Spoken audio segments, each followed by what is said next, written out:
a short prayer today and to remind God how He has helped us over the years. So Lord, as I look back over the years,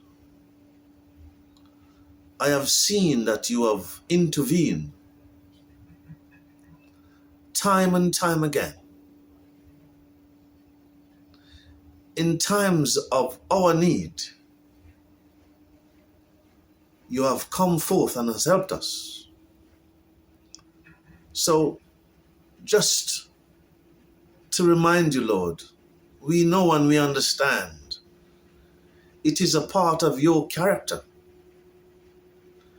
to help your people. And I know that you love a praying person, a praying heart. I know that.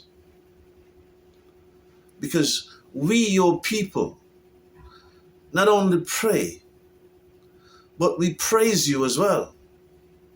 Because we have replaced that old adversary that was your right-hand man. He was the head of praise and worship. And because of his lofty attitude,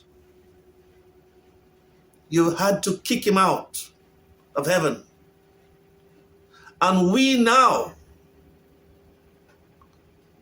is the praise and worship team who praise your holy name. And I know, I am full confident that you, God, love a praying and a praising person. So I ask you this day, come again, show up, fulfill your promise. In no other name but the beloved Jesus the Christ. Amen. I'll see you in the next video. Peace out.